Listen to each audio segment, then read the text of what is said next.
So it's really important that we understand the importance of our roles in preventing and reporting child abuse and neglect. And here at Rural CAP, we believe that we are committed to keeping children safe from physical injury, neglect, sexual abuse or exploitation, and or maltreatment through prevention, identification, referral to treatment, and reporting child abuse and neglect. If you are watching this presentation, you are a mandated reporter of child abuse and neglect. So who are mandated reporters? All child development staff. This includes teachers, teacher aides, on-site coordinators, teacher directors, supervisors, family advocates, home visitors, family visitors, cooks, maintenance specialists, food service aides, coordinators, regional managers, and program directors. So while working as a Rural CAP employee, you are required to report any suspected child abuse or neglect of a child to the Office of Children's Services within 24 hours. All Child Development Division staff will be informed of their responsibility as mandatory reporters of child abuse and neglect on an annual basis. And that's what you're doing right now. So what is your legal liability as a mandated reporter of child abuse and neglect? So all staff who witness or suspect child abuse or neglect of an enrolled child will inform the site supervisor and report the incident to the Office of Children's Services within 24 hours. If a volunteer witnesses or suspects child abuse or neglect, it is strongly recommended they inform the site supervisor, who will then make a report to the Office of Children's Services. Next, according to state law, a person who in good faith makes a report permits an interview under statute 47.17.027, or who participates in judicial proceedings related to reports of child abuse or neglect is immune from any civil or criminal liability which might otherwise be incurred or imposed. So basically, if you report a suspected case of child abuse and neglect, and you do so in good faith, you cannot be sued. So you are protected by law. And finally, a person who is required by law to file a report of child abuse or neglect who willfully or knowingly fails to do so is guilty of a Class B misdemeanor. And under state law, because we work with young children and families, we are mandated reporters. So we fall under this. So this means that if you suspect child abuse or neglect and you do not report it, then you are guilty of a Class B misdemeanor. So it's really an important responsibility that we need to all take very, very seriously. Here are some sad facts about child abuse and neglect in our state. First, Alaska ranks among the top 5 states with an annual rate of about 4.2 incidents of physical or sexual abuse for every 100 children ages 18 years or less. In 2009, 3,388 children in Alaska were confirmed victims of child abuse and neglect. And in Alaska, every year, approximately 40% of the children with reports of harm or neglect are under the age of 5 years. So what this means for you is that really we all will come into contact in our careers with children who have been abused or neglected. And chances are, at least about 1 a year, you will see a child in your classroom or on your caseload that you're working with who has been exposed to child abuse or neglect. So this is a very serious and very real issue. So let's talk a little bit about the definitions of what we mean when we say child abuse and neglect. Well, first, neglect is defined as the result of parenting which fails to meet the child's basic needs, which includes physical safety, nutritional, medical, emotional, and educational needs, as well as so the child's safety, all of those types of needs. Second, physical abuse. This is a non-accidental injury. inflicted to a child by a parent or someone responsible for a child's care. Sexual abuse. These are acts of sexual assault and sexual exploitation of minors by a parent, caretaker, etc. And mental injury. This is injury to the intellectual or psychological capacity of the child as evidenced by an observable and substantial impairment to in the child's ability to function within a normal range. And this includes witnessing domestic violence. And we often think of mental injury as, the parent yelling at the child, telling them that, they wish they'd never been born, or calling them names, labeling, those kinds of things. So that's also a form of mental injury. So children who suffer or abuse or neglect may, and again, I want to say clearly, you may see a child who exhibits one or two of these things that does not necessarily mean that they are being neglected or abused. But we do want to be looking out because these are signs that a child may be being neglected or abused. And so you may have a child who's reluctant to go home. You may see a child who shows fear of adults. A child that has frequent headaches or stomach aches, and there's no real explanation for it. They may be unusually hungry or sleepy. They may be passive or withdrawn. They may be uncooperative, disruptive, hostile, aggressive, or violent. They may have an eating disorder. They may regress to younger age behavior, and they may be inappropriately dressed for weather or appear dirty. So just this little box at the bottom here, it says, all adults in the community have a responsibility for keeping children safe. So if you see these things, it is important, if you suspect child abuse and neglect, to be reporting that. Here are the possible long-term effects of neglect on children.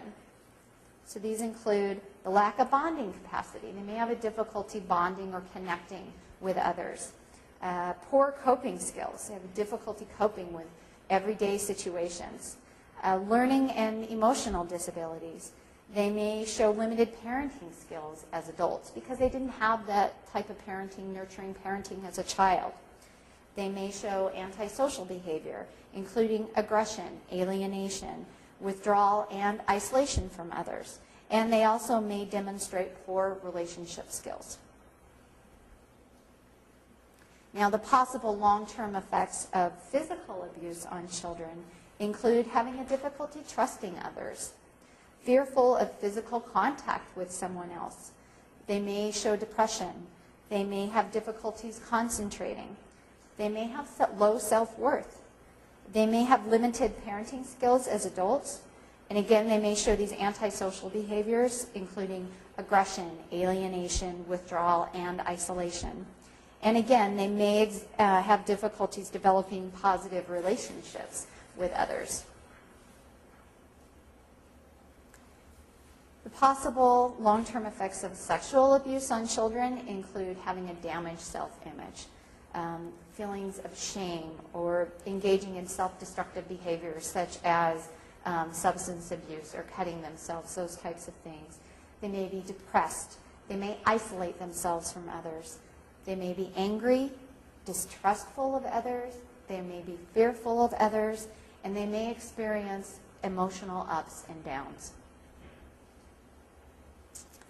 The possible long-term effects of mental abuse on children include depression, withdrawal from others, feeling anxious, having a low self-esteem, inappropriate or troubled relationships, having difficulties trusting others, and having a lack of empathy for others.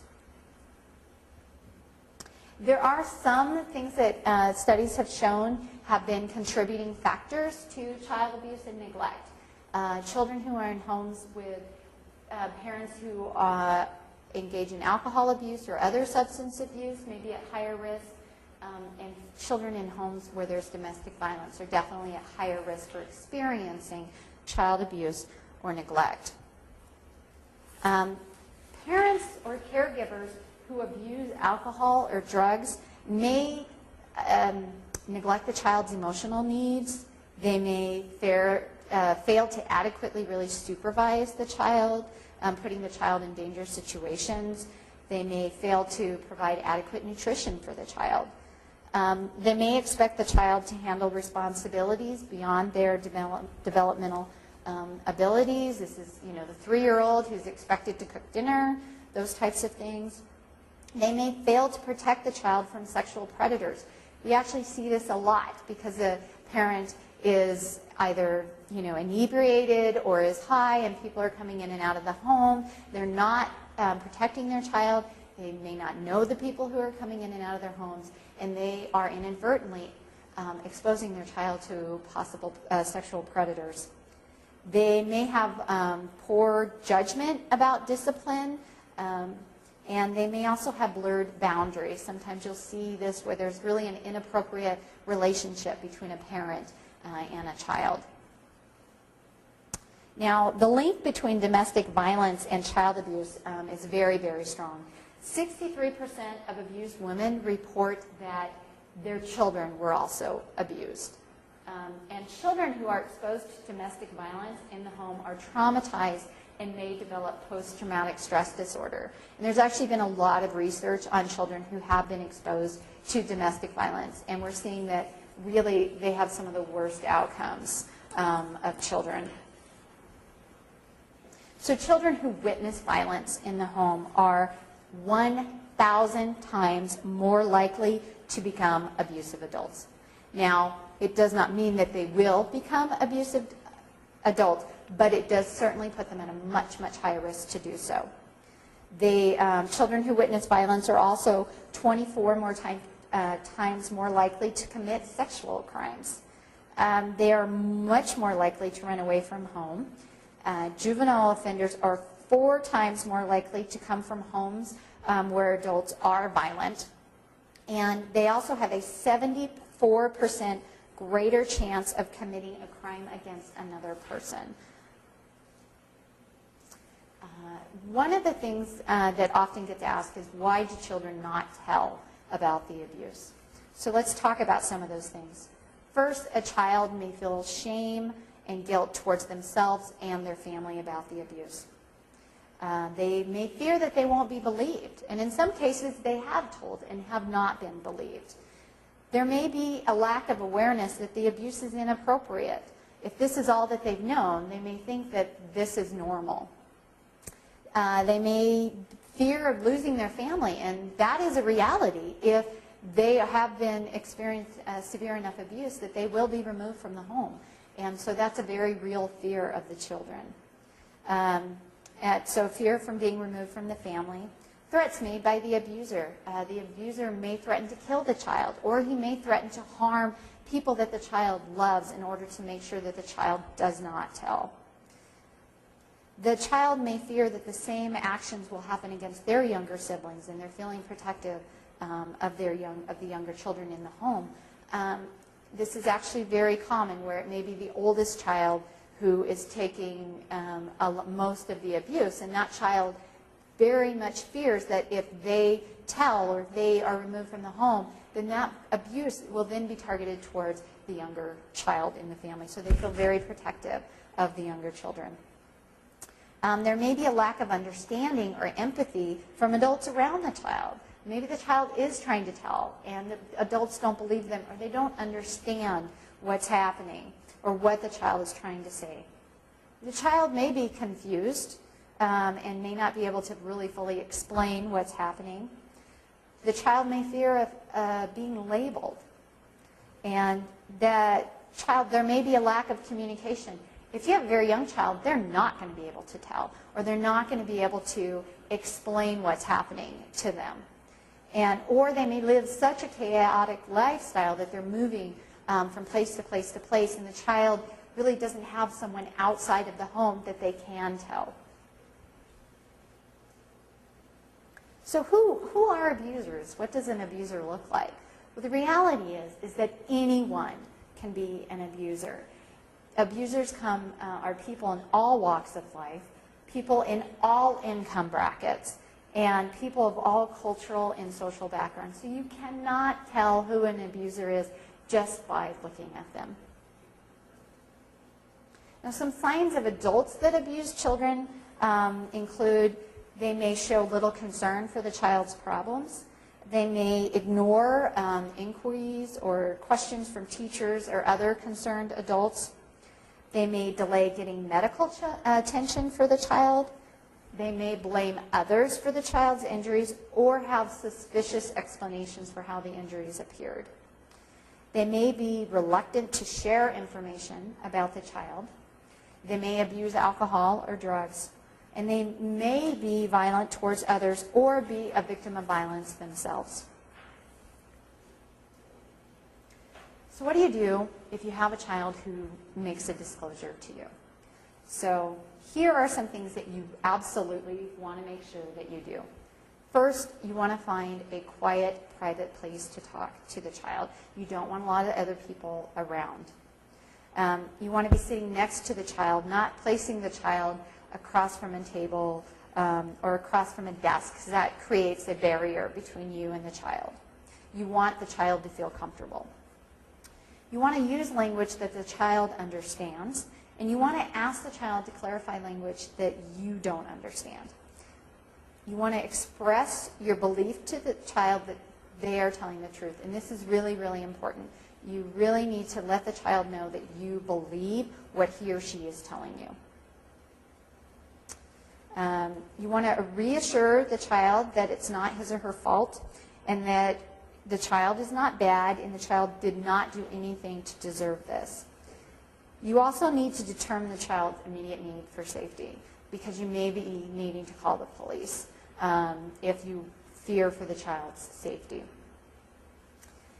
Let the child know that you're glad that he or she told you and that you will do your best to protect and support her or him. You also want to tell the child what you're going to do and who's going to be involved in that process. That's really, really important. The child needs to know what those next steps are. If you're going to call and make a report, you need to tell the child if that's what you're going to do. And you want to be kind and caring and reassuring about safety in your presence at all times with this child. Now, there are also some things you absolutely do not want to do if a child discloses to you. First, do not belittle or criticize the child or the child's family. You also should not suggest answers to the child. It should just flow from the child. You should not be suggesting answers in any way. And you also do not probe or press for answers that the child is unwilling to give. You also should not display shock or disapproval of the parents, the child, or the situation.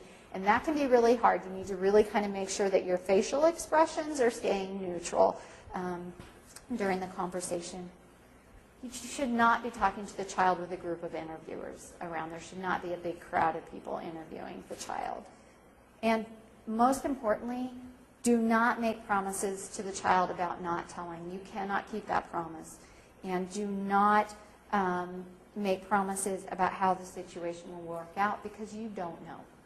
And the child really needs to hear the truth at that point, not because if what you say doesn't happen, you're going to lose the child's trust in you. Now, reporting to OCS, the Office of Children's Services. So once a child has made a disclosure, or if you suspect that there's child abuse or neglect, you need to contact both the Office of Children's Services and your supervisor as soon as possible to report the suspected abuse or neglect. You need to be prepared to provide the Office of Children's Services with some information, and this includes the child's name and birth date, the child's gender, race, and tribe, if applicable, the child's current address, the names of the parents or guardians, phone number, names and ages of siblings, names of other adults in the home, and other family members living in the area, if you have that information. If you don't have all that information, you still need to contact the Office of Children's Services and provide them with as much information as you can. They're also going to want to know the present condition of the child. If the child has bruises, welts, burns, etc., they're going to want to know the injury location, the size of the injury, the color, if it's bruises, the scope of the injuries. So do they cover multiple areas of the body, those kinds of things. And if you are reporting a disclosure, you need to state exactly what the child said. So when a child discloses to you, write down their exact words so you can make sure when you're making this report that you've given accurate information. So once you've made the report to the Office of Children's Services, you need to complete a suspected child abuse or neglect form, and you want to use dark ink so that it can easily be read. And you need to either give, mail, or fax the form to the designated staff member for your particular program, and that'll be outlined in your program's policies and procedures. You need to notify the person, the recipient staff member, of how that form is being sent, if it's being mailed or faxed. Obviously, if you hand it to them, they know they've got it, but if you're mailing it or faxing it, they need to know how that's coming in so that they can be on the lookout for it. And once it's received, that staff member will place it in a confidential locked file. Now, if a copy of the suspected child abuse or neglect report form is kept on site, this is very important. It is not to be kept in the child's file. It needs to be kept in a separate folder that is placed in a separate locked file cabinet. You need it away from that child's file. So sometimes we wonder, well, what happens after we make a report? What does OCS do with that information? So the Office of Children's Services takes the report, and they are going to determine the priority level based on the information about the abuse or harm. It's going to be based on the age of the child, whether the harm has been caused by a person who's responsible for the child's care, those types of things. And each case that is accepted for investigation will be assigned a priority rating level of 1, 2, or 3 based on the severity of the reported risk of harm to the child. The priority rating assigned determines the time frame to respond to the report of harm. And no matter the priority, the state troopers or VPSO or city police will be the ones who determine whether or not a crime has been committed. So, priority level 1. These are the highest priority levels. These must be responded to within 24 hours of the time that the report has been received by the Office of Children's Services. Priority 1 reports are defined as reports which present the greatest degree of risk to the child and require an emergency response. These include reports that the child is believed to be in imminent, immediate danger, is believed to be unattended and is of an age that requires supervision, or the child possesses special needs which would indicate the child would be subject to imminent danger. Child has suffered potential serious physical injury as a result of abuse or neglect. Is believed to be in immediate need of medical attention, and that medical attention is being denied to the child, or they're not getting the follow-through for their medical needs. The child is the subject of a report that so the child has actually died, and it's been suspicious causes, and there are siblings who remain in the home. So that's very, very immediate situation. Or the child has disclosed sexual abuse, and there is current risk or accessibility. So that child is at risk for being continually sexually abused. So those are priority level 1, and they are investigated pretty much immediately. The second level is priority level 2, and these must be responded to within 72 hours of time. And they are defined as reports which indicate while the situation is serious, information available does not indicate that the child is in immediate danger. But again, they will be investigated within 72 hours. Now, priority level 3 must be responded to within 7 days, and that's 7 calendar days from when the report was made. Priority 3 reports are defined as reports which indicate that a delay in assessing the situation will not result in significant additional harm to the child. So the best thing we could do is actually stop child abuse and neglect from happening. And so one of the ways we can do this is by tribal leaders and community leaders learning about child abuse and neglect and supporting action to stop child abuse and helping abused children. So that may be something you can do in your community. And also developing a child protection team. So reporters have support and can share the responsibility for reporting and interventions, as well as plan community education. And here are some quotes that I really like just about children and the importance of children. And the first one here is, we worry about what a child will become tomorrow, yet we forget that he is somebody today. The next one, while we try to teach our children about life, our children teach us what life is all about. And this last one I think is the most poignant, and that is, it's easier to build strong children than it is to repair broken men. And that was said by Frederick Douglass. Now, I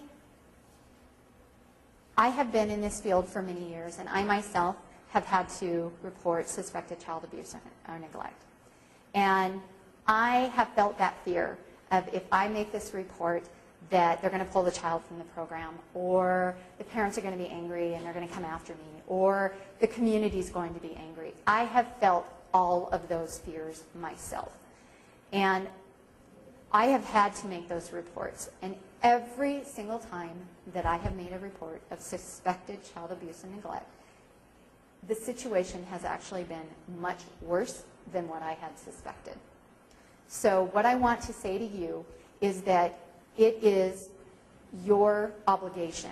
It is absolutely your responsibility that when you suspect child abuse and neglect, to report it. Your report, your phone call to the Office of Children's Services may be the call that saves that child's life. Making a report is not about you. It's not about how you're going to feel uncomfortable. It is about the safety of that child. So please